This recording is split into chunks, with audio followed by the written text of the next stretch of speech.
Subscribe करें और bell दबाएं ताकि कोई खबर रह न जाए।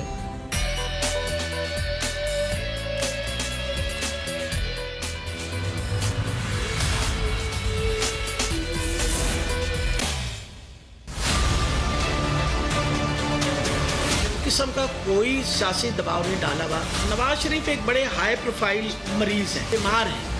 उनकी बीमारी के बारे में इसलिए शक नहीं किया जा सकता। वो तशरीफ लाए थे हमारे पास तो उनकी कंडीशन वाज क्रिटिकल। ये हंगामी बुनियाद पे काम कर रहे हैं ना।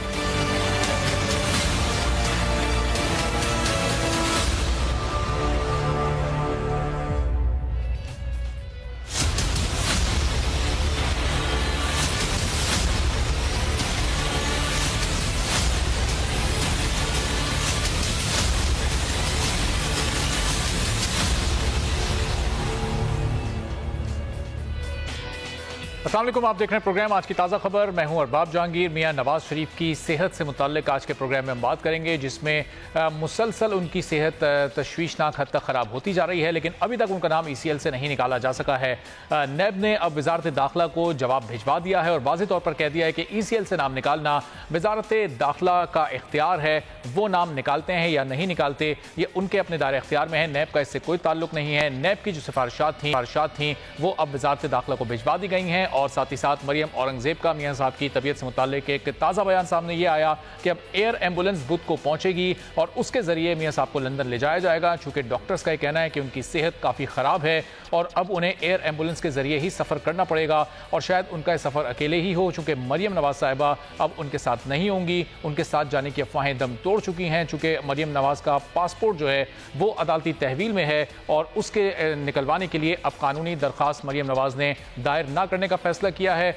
उनके वकला ने उनको मशवरा दिया कि पहले मियां साहब की लंदन में तबीयत को देखा जाए, डॉक्टर्स पहले उनका इलाज शुरू कर दें, उसके बाद फैसला किया जाए कि दरखास्त दायर करनी है या नहीं करनी। और साथ ही साथ आज़ादी मार्च का अहम मामला भी आज ज़ेर बहस रहेगा, चूँकि मौलाना फजल रहमान की महमूद खान अचकज़ई से आज एक अहम मुलाकात भी हुई और अपने पार्टी के रहनुमाओं से भी उनकी मुशावरत का सिलसिला इस वक्त भी जारी है और कुछ बढ़ती महंगाई के सिलसिले में भी प्रोग्राम में बात करेंगे। लेकिन सबसे पहले आज की सबसे अहम खबर की है, जिसमें नैब की जानिब से अब वजारत दाखिला को कह दिया गया है कि अगर ECL से मियां साहब का नाम निकालना है तो इसका इख्तियार वफाकी वजारत दाखिला के ही पास है और नैब से इस सिलसिले में कोई बात ना की जाए। अफजल जावेद हमारे साथ बोल न्यूज़ के नुमाइंदे मौजूद हैं, उनसे पहले सूरत हाल पर बात कर लेते हैं, फिर अपने मेहमानों का भी आपसे तारुफ कराएंगे, प्रोग्राम में गुफ्तगू का बाकायदा आगाज़ करेंगे। तो अफजल, क्या खबरें हैं? नैब की जानिब से जवाब दे दिया गया है, अब वजारत दाखिला ही मियां साहब का नाम ECL से निकालेगी?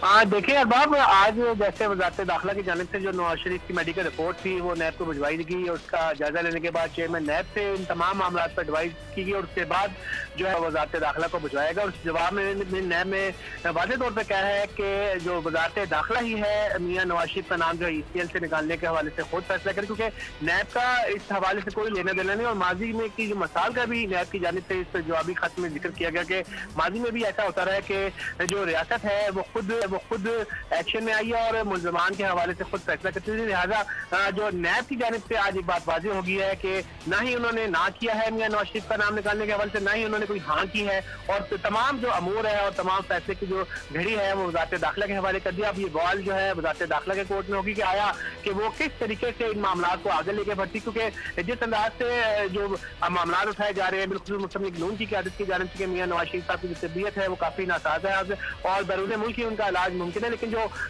काबीना के इजलास के हवाले से भी जो एजेंडा जारी किया गया है, कल वफाकी काबीने का इजलास भी है, वज़ीर-ए-आज़म इमरान खान ने उसकी वज़ारत भी करनी है, उस एजेंडे में तो ये मामलात नहीं है। लेकिन अब खुसूसी तौर पर जो है एक एडिशनल एजेंडे के तौर पर इन तमाम मामलात को वज़ारत दाखिला की जानिब से काबीने के इजलास में लेकर जाया जा सकता है, जहाँ पर इन तमाम मामलात के हवाले से बातचीत की जाती है। ठीक है अफजल जावेद, बहुत शुक्रिया। सूरत हाल के लिए अब नाम निकालना है ECL से या नहीं निकालना है, इसकी पूरी जिम्मेदारी एक बार फिर हुकूमत पर और वजारत दाखिला पर आयद हो जाती है कि अब वो किस तरह से इस मामले को लेकर आगे बढ़ते हैं। राना अरशद साहब नून लीग के रहनुमा हमारे साथ मौजूद हैं, उस्मा कारदार साहिबा पाकिस्तान तहरीक इंसाफ से हमारे साथ होंगी। तो राना अरशद साहब, वजारत दाखिला तो जाहिर है आज या कल में नाम ECL से निकाल ही देगी, चूँकि गवर्नर पंजाब चौधरी सरवर भी ये कह चुके हैं कि आज ये नाम निकल जाएगा। अब मियाँ साहब बुध को एयर एम्बुलेंस के जरिए जाएंगे, मरियम साहिबा उनके साथ नहीं जा रही, क्या वजह है? कानूनी माहिरीन ने क्यों मरियम साहिबा को ना जाने का मशवरा दिया? बिस्मिल्लाहिर्रहमानिर्रहीम। अरबाब जहांगीर साहब, मैं आपका शुक्रिया अदा करता हूँ। मैं इंतहाई अदब से अर्ज़ करना चाहता हूँ कि आप भी 3-4 दिन से देख रहे हैं। प्राइम मिनिस्टर साहब का पॉइंट ऑफ व्यू, वज़ीर दाखिला का पॉइंट ऑफ व्यू, और अगर आप 4-5 दिन पहले की तरफ देखेंगे तो वज़ीर दाखिला ने कहा था कि मियां नवाज शरीफ साहब का नाम ECL में है ही नहीं। 2 दिन बाद में पता चला कि नाम है। और इशू ये है कि ये वाकई गवर्नमेंट ऑफ पाकिस्तान और वजारत दाखिला ने ही नाम ECL में डालना होता है और निकालना होता है। अब इसको फिर लॉन्ग किया जा रहा है। और मैं समझता हूँ कि कल का जो खुतबा था अपना सिलेक्टेड प्राइम मिनिस्टर साहब का, वो भी आप सबके सामने है। मैं अर्ज़ ये करना चाहता हूँ कि हम मियाँ साहब की बीमारी पर सियासत नहीं करना चाहते, लेकिन हम अपने हुक्मरानों से भी गुजारिश करते हैं कि वो भी कोई और काम करें, बजाय इसकी कि दिन रात मियाँ साहब भी उनको ख्वाब में नज़र आते हैं, मियाँ साहब भी उनको सर्द नज़र आते हैं। उनका कोई आउटपुट नज़र आना चाहिए। और आउटपुट जो है वो आपके सामने है कि मुल्क के अंदर कितने इश्यूज़ हैं। आप देख लें कि सब्ज़ी से लेकर आप अगर पहले गैस महंगी की 343%, अब फिर गैस की समरी तैयारी पकड़ रही है। बिजली महंगी की और 101 रुपये 83 पैसे मज़ीद बिजली महंगी कर दी गई। और इशू ये है हत्ता कि बीमारियाँ, डेंगू आउट ऑफ कंट्रोल हो चुका है। पंजाब के अंदर 26 दिन हो चुके हैं, डॉक्टर्स हड़तालों पे हैं, कोई इश्यूज टेकअप ही नहीं करता। और खैबर पख्तूनख्वा में तकरीबन 1 महीना हो चुका है। तो मैं गुजारिश करना चाहता हूँ कि हुकूमत के वुज़रा खुद ही एक दूसरे को कहते हैं कि ये हो रहा है, ये हो रहा है, और प्राइम मिनिस्टर साहब कहते हैं कुछ और हो रहा है। तो अगर इन 40 वुज़रा और प्राइम मिनिस्टर की अंडरस्टैंडिंग एक प्लेटफार्म पर नहीं है तो फिर हम क्या अर्ज कर सकते हैं। इशू ये है कि डॉक्टर जो हैं, जो बोर्ड बनाया था वो गवर्नमेंट ऑफ पंजाब ने कॉन्स्टिट्यूट किया था, और वो सीनियर तरीन डॉक्टर शमसी साहब जो हैं, बिल्कुल मिनिस्टर हेल्थ यास्मीन राशिद साहबा ने जो आज प्रेस कॉन्फ्रेंस भी की है, उसमें वो तमाम चीज़ें क्लियर खुद कर रही हैं कि मियाँ साहब का इशू है, सीरियस बीमार हैं। और अगर वो सियासत नहीं करना चाहते तो किसको नहीं पता। अगर आप थोड़ा सा पीछे जाएंगे, जब इमरान खान साहब उम्रे पर जा रहे थे और जुल्फी बुखारी साहब उनके साथ जा रहे थे, जुल्फी बुखारी साहब का नाम नैब ने ECL में दिलवाया हुआ था, तो आपको याद आ जाएगा कि उनका नाम इमरान खान साहब ने एयरपोर्ट पर बैठकर ही चंद घंटों में एग्जिट लिस्ट से उसको निकाल लिया था। इशू ये है कि अब ये तमाशा क्यों लगा हुआ है। सही, लेकिन अगर मियां साहब का नाम ECL से अभी तक निकल भी चुका होता तो भी जाहिर है कि अभी जैसे मरियम औरंगजेब साहबा कह रही हैं कि एयर एम्बुलेंस का इंतजाम तो बुध तक होगा, तो बुध तक तो वैसे भी मुल्क से बाहर नहीं जा सकते, एयर एम्बुलेंस के थ्रू ही वो जाएंगे। तो अभी आज का दिन, कल का दिन आपके पास अभी मौजूद है कि कल तक भी नाम ECL से निकल जाता है तो भी मियां साहब बुध को जा सकते हैं। जी जी जी जी जी अरबाज साहब, इशू ये है आज की भी सीटें बुक्स थी, और जब platelets day by day reduce होते जा रहे हैं, जो रात को डॉक्टर्स का बोर्ड था उनकी मीटिंग हुई जिसमें पंजाब गवर्नमेंट का जो बोर्ड था वो और डॉक्टर अदनान साहब ऑन बोर्ड थे। अब जब डिले किया जाएगा, मज़ीद डिले होता जाएगा, तो फिर मैं समझता हूँ कि ये इशू जो है ये बढ़ता जाएगा और उनकी सेहत जो है वो डे बाई डे जो है वो आउट ऑफ कंट्रोल होती जा रही है। इस पर मैं अर्ज़ करना चाहता हूँ कि अगर हुकूमत ये भी कहती है कि हम फैसिलिटेट कर रहे हैं, तो फैसिलिटेट करना ज़रा मेहरबानी फरमाकर बताएं कि जब अदालत ने बेल ले ली, अदालत ने इजाज़त दे दी, और उस पर फिर प्राइम मिनिस्टर साहब ने पंजाब गवर्नमेंट और फेडरल गवर्नमेंट को कहा कि हम फैसिलिटेट करेंगे, तो फिर फैसिलिटेट कैसे किया जा रहा है कि उनका नाम ECL से नहीं निकाला जा रहा। तो इसका मतलब ये है, चलें ये ताखीर क्यों हो रही है, क्या कंफ्यूजन है? राना साहब आपकी तरफ मैं वापस भी आता हूं, उज़मा कारदार साहिबा से पूछ लेते हैं कि क्यों ये कंफ्यूजन है हुकूमती इदारों के दरमियान। उज़मा साहिबा, वजारत दाखिला जिम्मेदारी लेने को तैयार नहीं, अभी तक ECL से नाम मियां साहब का नहीं निकाला। नैब से उन्होंने पूछा था कि निकाला जाए नहीं निकाला जाए, नैब कहती है वजारत दाखिला का इख्तियार है, हम कुछ नहीं कह सकते। ये क्यों कंफ्यूजन क्रिएट हो रही है? अभी तक मियां साहब का क्यों नहीं नाम ECL से निकाला जा सका? तबीयत उनकी सीरियस नौयत की ख़राब है, नॉर्मल तैयारे से वो सफ़र नहीं कर सकते, एयर एम्बुलेंस के थ्रू उनको जाना है, इतनी ताख़ीर क्यों हो रही है इस काम में? बहुत शुक्रिया, आपने मुझे इनवाइट किया।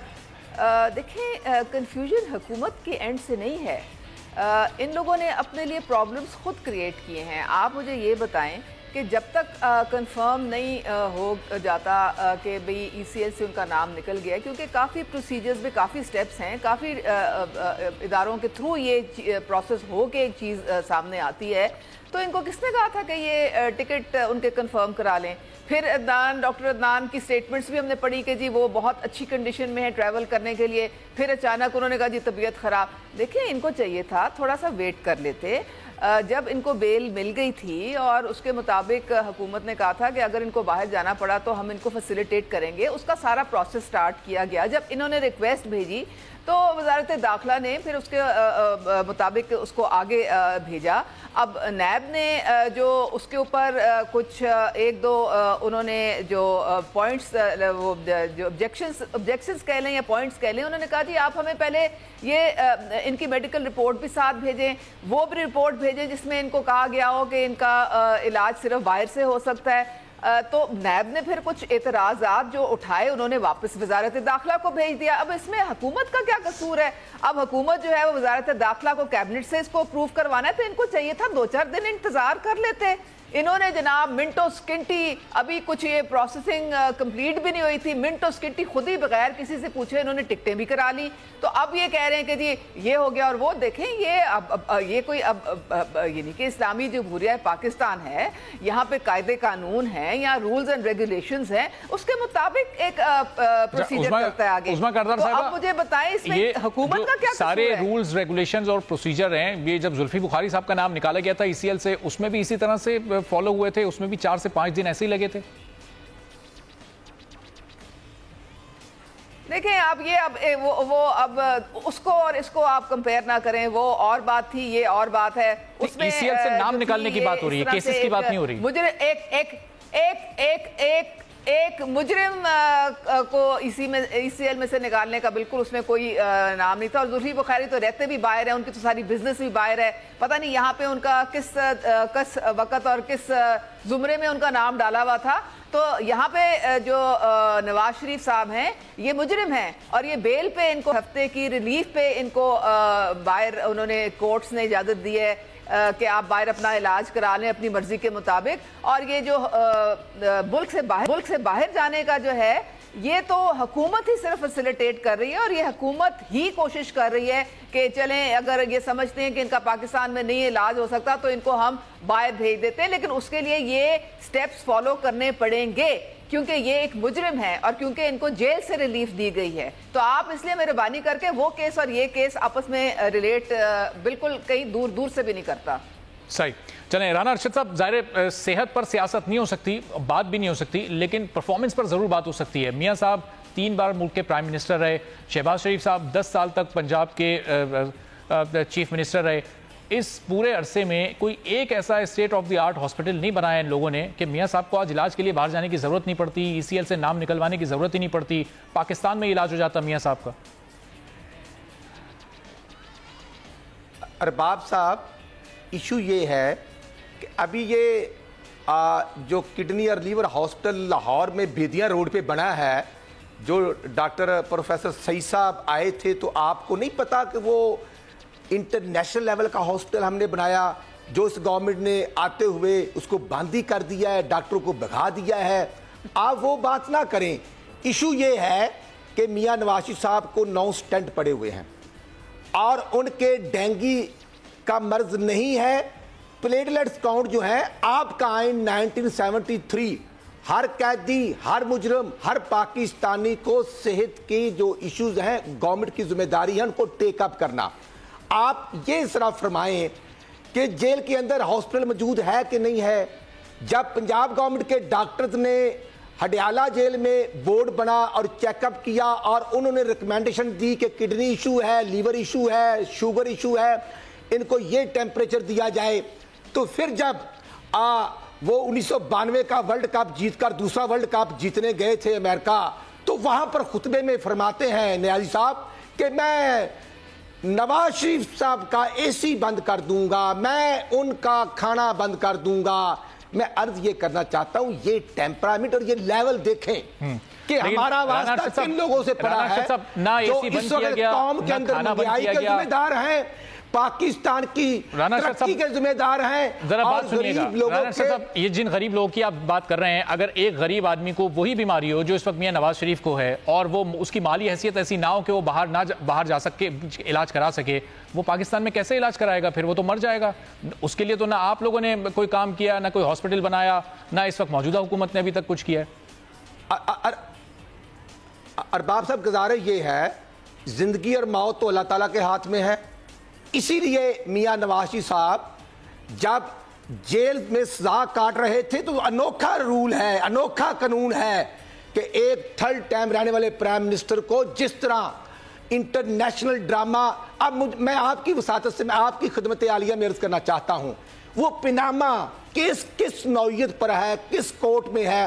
356 जो लोग, 456 जो लोग थे, नवाज शरीफ फैमिली के अलावा बाकी लोगों को कितनों को सजा हुई। उसमें एटीएम मशीन जहांगीर तरीन साहब का क्या स्टेटस है, नियाजी एंड कंपनी का क्या स्टेटस है। ये एक ऐसी साजिश है जो आस्ता आस्ता लोगों को एक्सपोज हो रही है। पनामा के शुरू पे ड्रामा किया गया और अकामे पे सजा होती है, फिर मियां नवाज शरीफ साहब खुद सजा के लिए बाहर से अपनी बीवी को मौतो हयात की कश्मकश में छोड़ कर आते हैं। तो मुझे बता दें, 72 साल में कितने पाकिस्तान के जो सियासतदान, जो हुक्मरान, जो बाहर हैं, आप और मैं उनका नाम जुबान पर नहीं ले सकते। इसलिए नहीं ले सकते कि उनको कोई पूछने वाला नहीं। जरा 12 अक्टूबर 1999 से लेकर 2008 का हुक्मरानों का दौर देखें आप। आपकी अदालतों में केस है, आर्टिकल 6 के केस हैं, कोई नहीं पूछेगा। ये नवाज शरीफ है जो खुद जेल में है और जेल से उनको अकूबत खाने में आकर नैब में बंद कर दिया गया। उनके डॉक्टर को मिलने की इजाजत नहीं थी। 11 अक्टूबर को डॉक्टर दिनार को मिलने दिया गया, वो सीरियस बीमार थे। दोबारा 19 अक्टूबर को, ये नैब का रिकॉर्ड है। और 19 के बाद हमने होम डिपार्टमेंट को लिखा, जब 21 तारीख को जाता है डॉक्टर दिनार, तो मियां नवाज शरीफ साहब एक हफ्ते से सीरियस बीमार थे, बुखार में थे, पूरा जिस्म दर्द कर रहा था और उनके प्लेटलेट्स अकाउंट कितने थे। यानी आपकी शिकायत हुकूमत से है कि हुकूमत ने सही तरीके से इस मामले को ट्रीट नहीं किया और देर की हुकूमत पंजाब गवर्नमेंट की नेग्लिजेंसी है। ये पंजाब गवर्नमेंट की, मैं समझता हूं, वापस आता हूं मैं उस्मा कारदार साहिबा, जिस तरह हुकूमत क्लेम करती है कि मियां साहब को हर सहूलत फराम की गई है, जो आज 10,000 कैदियों ने दरख्वास्त दायर की है कि उनको भी, वो भी शदीद बीमार हैं, उन्हें भी इसी तरह फैसिलिटेट किया जाए, अब हुकूमत इस बारे में भी सोचेगी, उनके लिए भी कुछ किया जाएगा? अरबाब, पहले तो आप भी सुन रहे हैं और पूरी कौम भी देख रही है कि राना साहब से आपने एक सवाल पूछा जिसका वो जवाब ना दे सके, और वो सवाल ये था कि क्या मियां साहब 3 दफ़ा प्राइम मिनिस्टर रहे, कोई एक भी ऐसा अस्पताल ना बना सकते जहां पे उनका इलाज हो जाता? जबकि आप प्राइम मिनिस्टर इमरान खान को देखें कि वो मौत के मुंह से निकले बाहर, जब उनकी इतना वो एक्सीडेंट हुआ और वो गिरे 2013 में, किधर उनका इलाज हुआ? उनका सारा इलाज शौकत खानम में हुआ। वो एक दिन के लिए भी बाहर नहीं गई कहीं अपना इलाज कराने। तो इसे कहते हैं इत्मीनान, अपने अस्पतालों में, अपने डॉक्टर्स पे और अपने सिस्टम पे। लेकिन प्रॉब्लम ये है कि शरीफ खानदान छींक भी कभी आए, कोई बुखार भी हो जाए, फौरन लंदन का रुख करते हैं। इनके सारे खानदान के बिस्तर वहां हाले स्ट्रीट पे बुक्ड है, हर एक के। अब नवाज शरीफ साहब का जो मसला है, आपने मुझसे सवाल किया कि 10,000 कैदियों ने ये पूछा है कि भाई हम भी उतने ही इंसान हैं, हमें भी उतनी तकलीफ है, आप हमारे लिए क्या कर रहे हैं? तो यही सवाल हम पूछ रहे हैं, क्योंकि आपकी जो हुकूमत इतना अरसा रही, तो आपने जेल रिफॉर्म्स क्यों नहीं किए? आपने वो जो कैदी हजारों जो पड़े हुए हैं जेलों में, उनके लिए आप रिफॉर्म्स लाते ताकि आपको भी आज फायदा होता। आप ये चाहते हैं कि आप मुजरिम भी हैं, 3-3 दफा सजाएं भी आपको मिली हैं, लेकिन आपके साथ शहाना सलूक हो जेल में, टैक्स पेयर के पैसे से आपको सारे जनाब वो अपने आराम और रसाइश की चीजें भी मिले। बाकी कैदी जो है वो अल्लाह के हुक्म से कीड़े मकोड़े, वो उनको कुछ मिले ना मिले, जिस तरह बाकी अवाम को आपने पिछले 35 साल से गुर्बत की लकीर के नीचे और उनको मौजूदा हुकूमत कुछ कर रही है, इन्होंने तो नहीं किया। अब 14 माह इस हुकूमत को आए होगा, ये हुकूमत क्या कर रही है? मैंने तो ये पूछा। हमारी पूरी कमिटमेंट है और हम चाहते हैं कि जितने हमारे कैदी हैं जो बीमार हैं उनको सबसे पहले उनके केसेस सुने जाएं, कोर्ट्स में भी सुने जाएं, उनको बेल की रिलीफ भी हासिल हो। सही, चलें, हुकूमत उन्हें भी पूरी तरह फैसिलिटेट करेगी। और उस्मान साहब आपकी तरफ मैं वापस भी आता हूँ, चूंकि सिर्फ मियाँ साहब की नहीं है बल्कि मसला आसिफ अली जरदारी साहब की सेहत का भी है, उनकी सेहत भी खासी ख़राब है। कमर ज़मान कायरा साहब ने इस सिलसिले में आज प्रेस कॉन्फ्रेंस भी की कि हुकूमत उस मामले में भी काफ़ी देर कर रही थी और फिर अदालती हुक्म पर आसिफ जरदारी को अस्पताल मुंतकिल किया गया। तो खासी हद तक तशवीश इस वक्त पीपल्स पार्टी को भी जरदारी साहब की सेहत को लेकर है। इमदाद सुमरो बोल रही उसके नुमाइंदा हमारे साथ मौजूद हैं, उनसे मजीद सूरत हाल जान लेते हैं। इमदाद सुमरो, इस वक्त आसिफ अली जरदारी की तबीयत कैसी है? कमर ज़मान कायरा ने भी मीडिया से गुफ्तगू की थी, उन्होंने भी हुकूमत से ही शिकवा किया था कि हुकूमत उन्हें फैसिलिटेट नहीं कर रही, लेकिन जरदारी साहब खुद भी तो राजी नहीं है जमानत पर रिहा होने के लिए। क्या आपके पास अंदर की खबरें? जी हाँ, बिल्कुल, ये दोनों मसाइल हैं। एक तो उनकी तबीयत के मुतालिक, उनकी सेहत के मुतालिक बताया जा रहा है कि वो दिन ब दिन गिरती जा रही है। एक तो वो हार्ट पेशेंट है, उनको क्लॉट बताया जा रहा है कि उनके दिल के जो शरियानों में क्लॉट है, ये किसी भी खतरे का बायस बन सकता है। उसके अलावा उनको शुगर का इशूज है, ब्लड प्रेशर के इशूज है, उनको कमर का एक बहुत पुराना इशू है। जब नवाज शरीफ के दौर में रहे थे जेल में तो उनकी कमर, रीढ़ की हड्डियों का मसला बना था, जो वो अगर बाहर भी होते हैं तो वो उमूमन सहारे से चलते हैं, सहारे से उठते बैठते हैं। तो एक तो ये उनके वो मसाइल है। दूसरा, वो इजाजत नहीं दे रहे अपने खानदान को, अपने वकला को तिब्बी बुनियादों पर दरखास्त जमानत दायर करने की। पहले तो उन्होंने अपनी कोई जमानत की दरखास्त आज तक दायर ही नहीं की। शुरू में वकला ने जो की थी उन्होंने वापस ले ली थी, तो जमानत भी नहीं करवाना चाह रहे। दूसरा, तिब्बी बुनियादों पर किसी भी किस्म का कोई रिलीफ नहीं लेना चाह रहे। और आज जो कमर ज़मान कायरा साहब ने प्रेस कॉन्फ्रेंस की है, उससे पहले उन्होंने बिलावल भुट्टो जरदारी साहब से कल मुलाकात भी की थी और उसमें हमारे जरा का यह कहना है कि उन्होंने बिलावल भुट्टो ने उनको बताया कि वो जरदारी साहब किसी सूरत मानने को तैयार नहीं है। तब सीनियर कायदीन ने जो है ये वो जो जिम्मा उठाया है कि वो आसिफ अली जरदारी से अगर उनको मुलाकात की इजाजत मिल जाती है, जिसके लिए उन्होंने हाईकोर्ट में दरखास्त भी दायर कर रखी है, तो फिर वो कोशिश करेंगे कि उनको मनाए। क्योंकि वकला और अपने बच्चों के बिलावल और आशा और बख्तावर के कहने पे आसिफ जरदारी साहब ने बिल्कुल इनकार कर दिया है कि वो किसी किस्म की रियायत नहीं लेंगे, कानूनी रियायत भी नहीं लेंगे। और उनका कहना जो साफ अल्फाज जो सामने आते हैं, जो हमें बताए जाते हैं, वो ये है कि वो कहते हैं कि जो शौक हुकूमत में या नैब में जो निकालना है वो निकाल ले और इनका जो शौक है इनको पहले पूरे करने दे, क्योंकि मेरे पास कुछ है नहीं, मेरे खिलाफ इनके पास कुछ है नहीं, तो मैं क्यों इनसे या अदालतों से रियायत के लिए, तो इनको जो कुछ करना है ये कर लें, ये खुद मुझसे माफी मांगेंगे। ये कहना होता है आसिफ जरदारी का अपने वकला को और अपने अहले खाना को और या जो लोग उनसे मुलाकात करने, किसी की भी बात मानने के मूड में आसिफ जरदारी इस वक्त दिखाई नहीं दे रहे और जमानत पर वो रिहाई नहीं चाहते। तबीयत उनकी बहुत ज़्यादा ख़राब है। तो राना अरशद साहब, ज़ाहिर है आपका ताल्लुक पीपल्स पार्टी से नहीं है, लेकिन एक पॉलिटिकल वर्कर की हैसियत से जरदारी साहब की सोच को आप इस वक्त कैसे देखेंगे? इतनी तबीयत ख़राब है, सब उनको मना रहे हैं कि आप अपना इलाज जमानत पर रिहा हो जाएं, उसके बाद बाहर आकर सुकून से करवा लें, लेकिन वो नहीं कर रहे। अब आगे चलकर तबीयत और ख़राब होगी, फिर जिम्मेदारी हुकूमत पर डाली जाएगी, तो हुकूमत तो कहीं राह में रुकावट नहीं बन रही आसिफ जरदारी की सेहत के मामले में। अरबाब साहब, ये वो माइंडसेट है जब 21 अक्टूबर को मियां नवाज शरीफ के 15,000 प्लेटलेट थे तो वो भी अकूबत खाने नैब से हॉस्पिटल शिफ्ट होने के लिए तैयार नहीं थे गवर्नमेंट के रवैये से की वजह से। और आज जरदारी साहब जो हैं वो जो तज़हीक करती है ये गवर्नमेंट, और जब 9 नवंबर को करतारपुर बॉर्डर की इनॉग्रेशन हो रही थी तो एक साइड पर हम सिख बरादरी को फैसिलिटेट कर रहे थे, बहुत अच्छी बात है। दूसरी तरफ मुसलमानों की जो हमारी मस्जिद थी बाबरी मस्जिद, वहाँ पर जो इंडिया कोर्ट ने फैसला दिया वो मुस्लिम कम्युनिटी के खिलाफ था। इशू ये है कि प्राइम मिनिस्टर साहब फरमा रहे थे कि रसूल करीम सल्लल्लाहु अलैहि वसल्लम ने जब मक्का फतह किया तो हर आदमी को माफ़ करके आगे की तरफ बढ़े।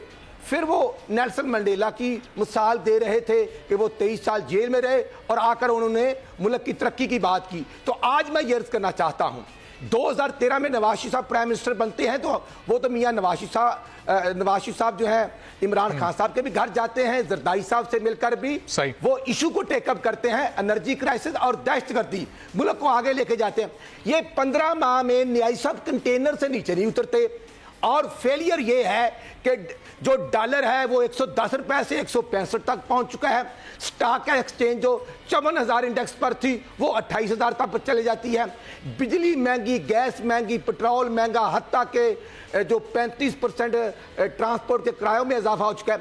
आज अदरक की कीमत 450 है लाहौर में। चले राणा थोक जो है वो 450 रुपए किलो है। एक ब्रेक के बाद यही सवाल राणा साहब, महंगाई के आगे चलकर बात करनी भी है, लेकिन जरदारी साहब की सेहत से मुतालिक और हुकूमत की फैसिलिटेशन से मुतालिक उस्मा कारदार साहिबा का टेक भी मैं लूंगा, लेकिन एक ब्रेक के बाद वापस आकर मजीद बात करें।